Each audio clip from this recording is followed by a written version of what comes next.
It's your Locked On Flyers podcast for Thursday, June 30th. Your daily dose of Flyers news, analysis, and high quality content that cannot believe it's the end of June already. We're almost at the draft, Russ. Almost there. I know. I'm so excited. You have no idea. Me too. Your Locked On Flyers, your daily podcast on the Philadelphia Flyers. Part of the Locked On Podcast Network. Your team every day.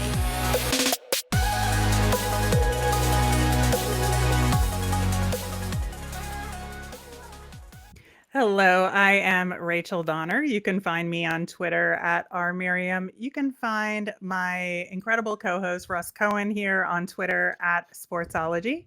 Thanks for making us your first listen every day. You can follow us on Twitter at Locked On Flyers. She'll keep up to date on all the Flyers news and our episodes, all that good stuff. You can also email the show at lockedonflyers@gmail.com.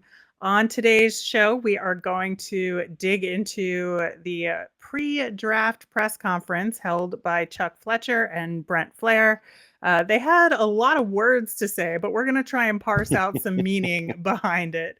And then we are going to do our Thursday draft prospect profile on Jagger Firkus. Locked On Flyers is free and available on Apple Podcasts, Spotify, Odyssey, wherever you are listening right now. Hit that subscribe button. You'll get all of our episodes here on the Locked On Podcast Network. Plus, you can watch us over on YouTube and hit subscribe. Give us a like over there as well. Okay, Russ.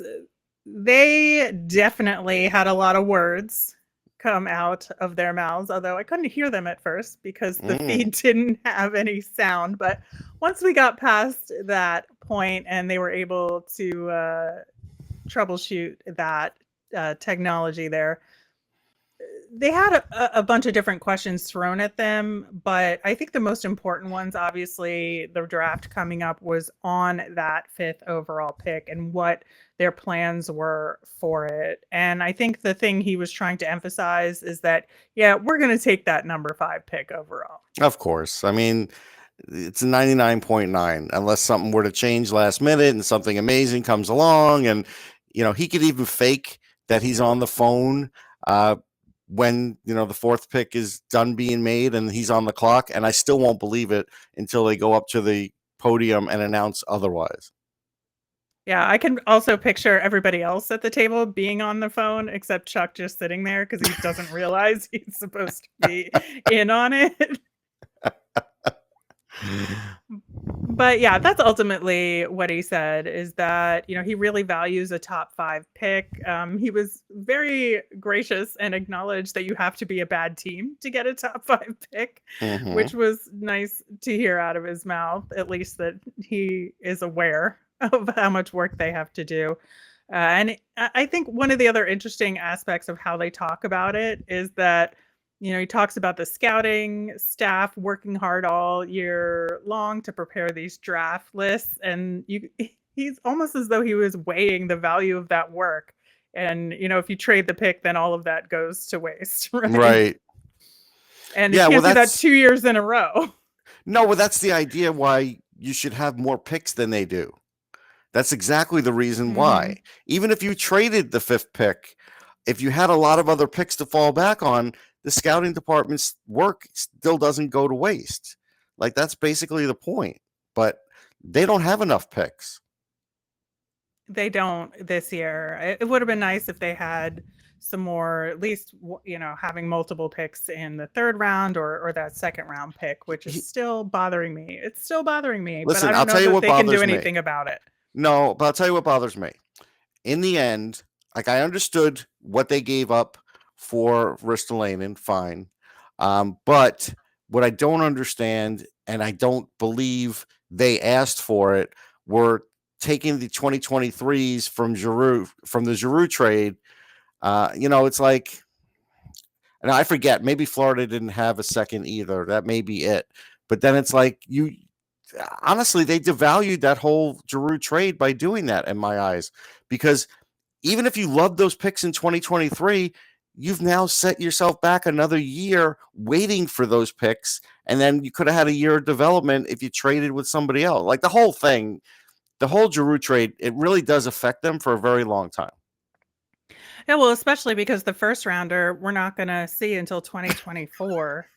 And it has a condition on it as well. So, I understand that that's what Florida had, and Giroux only wanted to go to Florida. So, he wasn't a bind there, so I'm not going to ding him too hard for it. But it just like now when it's coming to the point of actually having the draft happen, it's hard. It's a little hard to swallow. It is. If it somehow, if they'd have worked out a 3-way deal where Chuck would have been able to get another player or a player and a pick and then put that player to the other team and get like a this year's second, it would look a lot better. I don't know if that was tried. I'm going to guess it wasn't. And that's where I think you could ask for a little more creativity, even though you knew Giroux was going where he was going. I still would have been looking for that home run 3-way trade. Yeah, I mean, maybe they tried. Who knows? Maybe. But I think, wanting to have gotten return that is more imminent is absolutely valid. And it's something that bothers me a little bit as well. But again, kind of stuck with what Florida had. So it is what it is. Yep. Now, talking about that 5th overall pick, again, it seems pretty clear that they're going to take it and that they're not really keen on trading down as well. So given that, I think, people were trying to hone in on what their strategy might be. Are they thinking forward? Are they thinking defense? Of course, they were cagey as expected and said, oh, we're open to either of these options. And I think the only thing that I think that they said on this front that I sort of agreed with is that there absolutely is more uncertainty, I think, amongst draft expert circles and lists and everything about this top 5, and that in years past there was at least a little bit more certainty about 1, 2, 3 maybe, but that it's really hard to predict what the other teams are going to do at 2, 3, 4. So it's really hard for them to nail down a definite option here. Well, and that's why you hope that they have a pretty detailed flow chart. If this happens, we're doing this. If that happens, we're doing that. If that happened. But again, if I'm a Flyers fan, I'm more nervous about that. You want to be more certain about things, and they can't be. So that's, there's reason to worry there.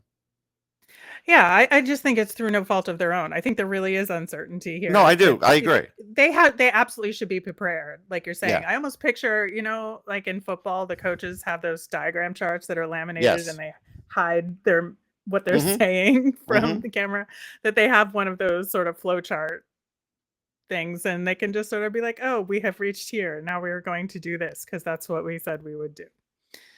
Yeah, because I think while it's nice to say that you're going to have that draft day at the table discussion and someone's going to pound the table, nowadays I think you just want to be more prepared. To me, I would rather be over prepared and then ask a very quick question and know within a minute who we're taking than let the clock keep ticking and have there be some sort of split table and none of us know what we really should do. Like all of that should be predetermined, like before they travel. Right.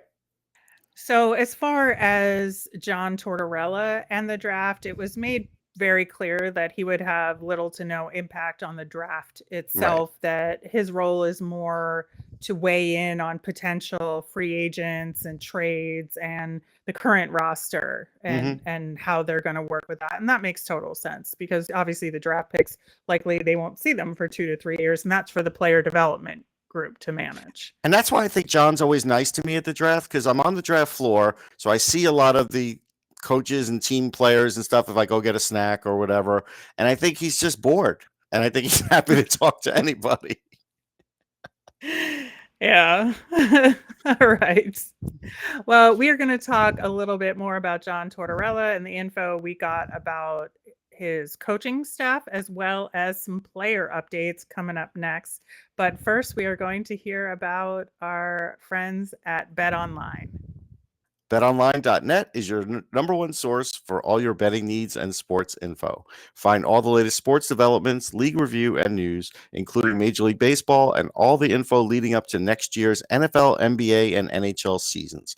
BetOnline is your continued source for all your sports wagering information from live betting to playoffs, esports, and more. And BetOnline.net remains the best spot for all your sports scores, podcasts, and news this season. BetOnline is the fastest and easiest way to check in on all your favorite sports and events, including MMA, tennis, boxing, and golf. Head to the website today or use your mobile device to learn more about the trends in action. BetOnline, where the game starts. As we have been talking about, the NHL draft is right around the corner, and all of the Locked On local hosts and draft experts are going to break it down with insights and analysis for every first round pick. So make sure you're subscribed to our show on YouTube for our reactions, and Locked On NHL for all of the big news from around the league. All right, so there were several questions asked yesterday about updates for the coaching staff. And it appears that they are going to retain Darryl Williams, who was an assistant coach who had been brought in to help work on the PK, but he may not end up doing that this upcoming season. Okay, great. And then, of course, like we've been talking about, it was pretty clear that Kim Dillabaugh was going to return as the goalie coach. It's kind of a separate entity from the rest of the coaching system. And Chuck actually spoke really highly of him during the press conference and, you know, what he does with goalie player development in addition to the day-to-day coaching. So I think it actually, for Carter Hart's sake, it was important to keep that continuity there. And I'm sure Tortorella doesn't care. He doesn't care, and I agree. No.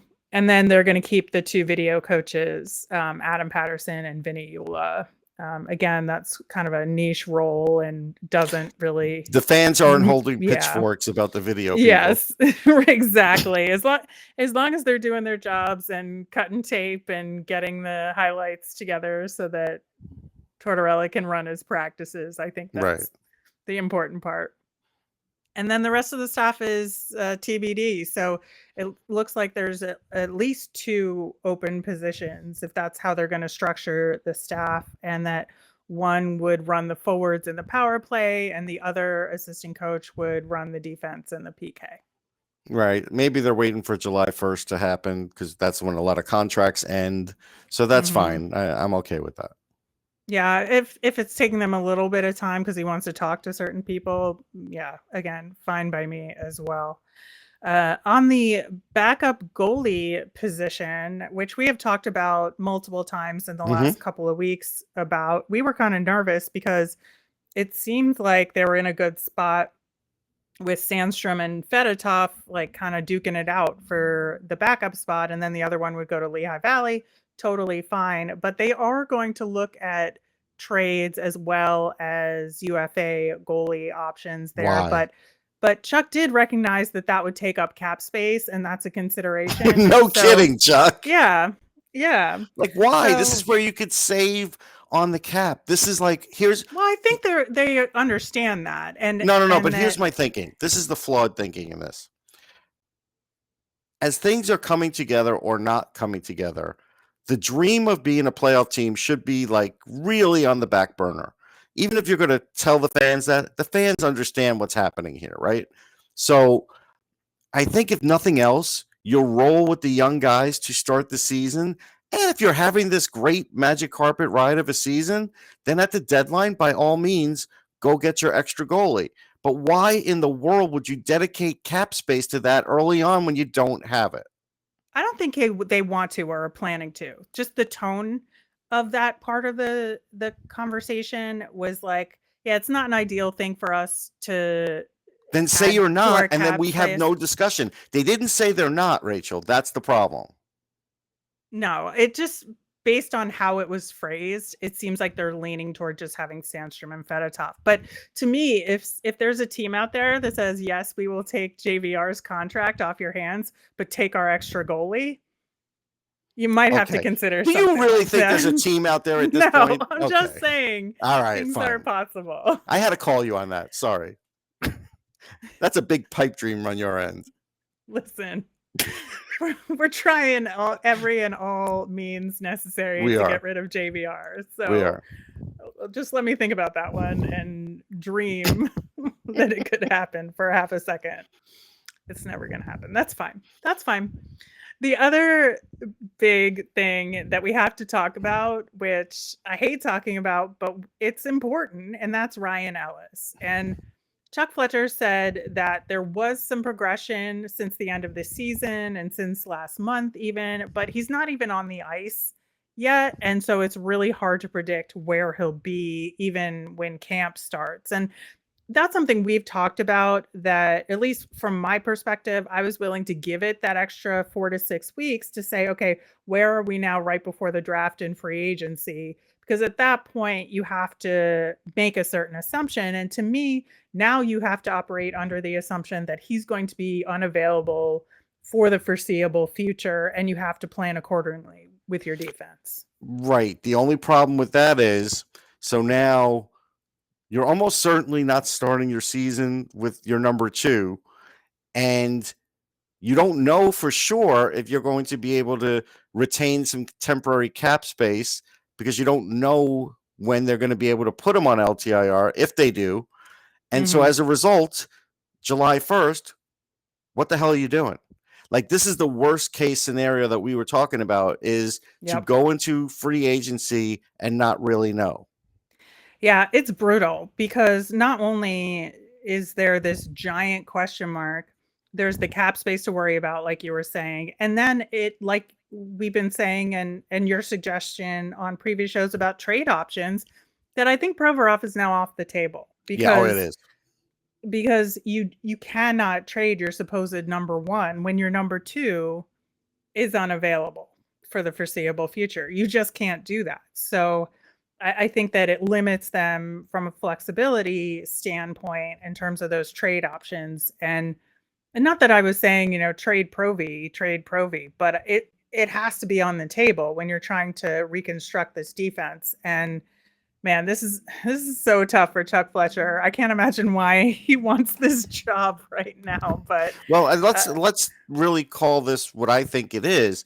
This is a very serious injury that they've not really termed as a very serious injury, because you've gone through almost a whole season last year, and now half of an off season, and you don't have a good status update on this player. So as a result, he's getting close to career threatening.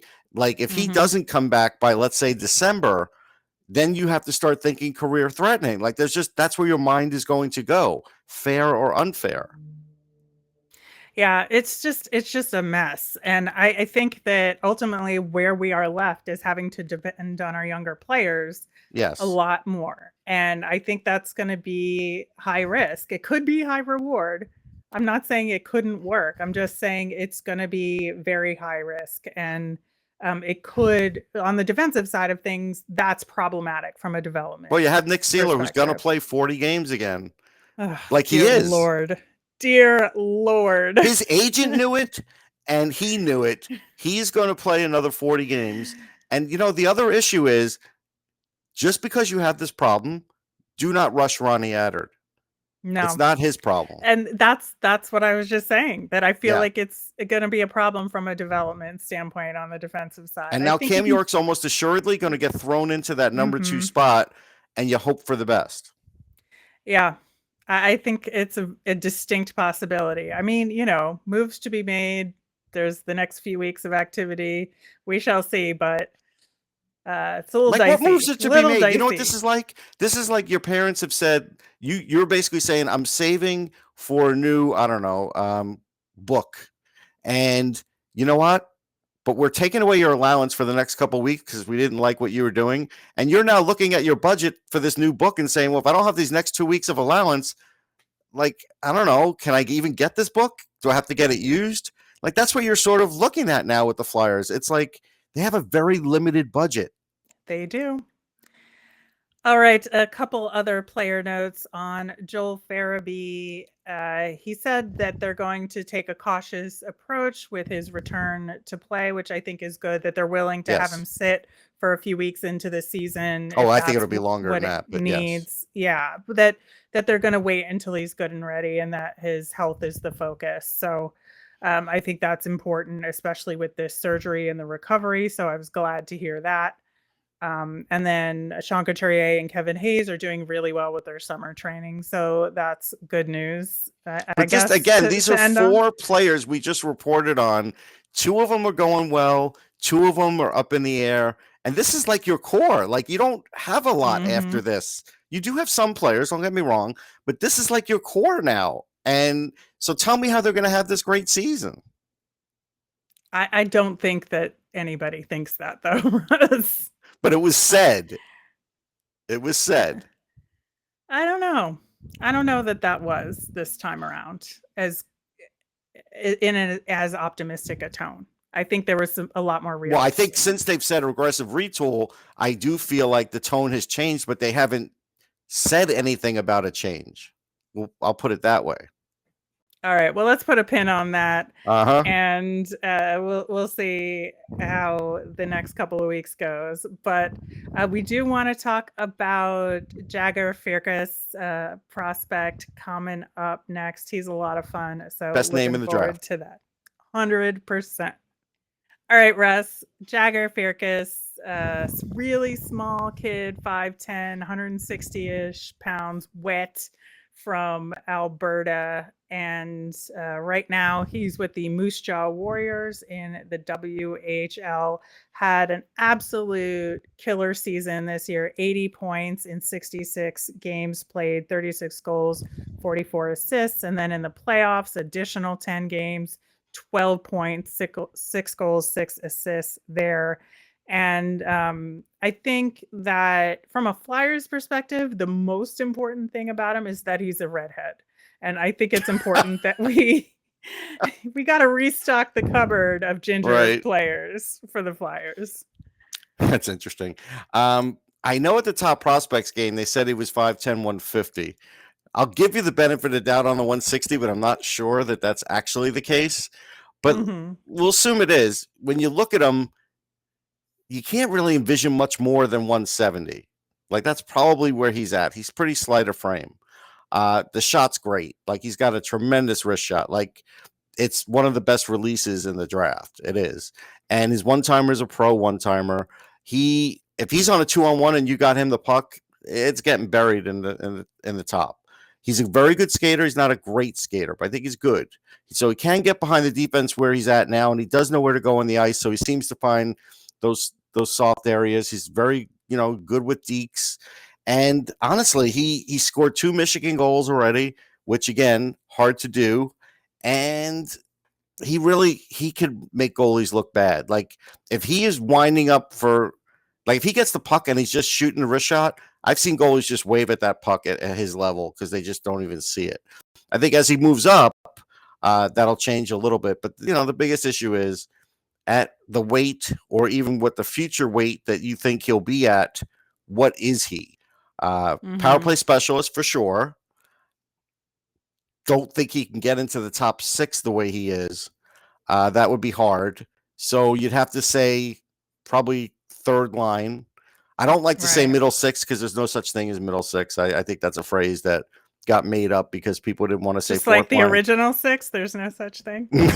No, but it's like, I think people came up with middle 6 because they didn't want to say like fourth line, and they don't want to put him on the second line, so they make up this middle 6. But you could say it. I think he's probably like a third liner, and who obviously could score. Like, if the league got a little easier as far as headshots and obstruction and such, and it opened up a little more, a guy like this, could score 20, 25 goals in the league.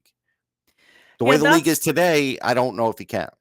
Right. That's the biggest question I have about him, again, just because, I think that he's just not quite there as far as like a guy like Matt Savoy in terms of being able to adjust himself physically to the league. But he is like a really good passer and shooter, which is important, I think, to have a more well-rounded offense to your play, especially when you have to be an active participant in the breakout. So he's good at the transition play and the cross ice pass, and he's equally looking for a really dynamic pass as much as a shot.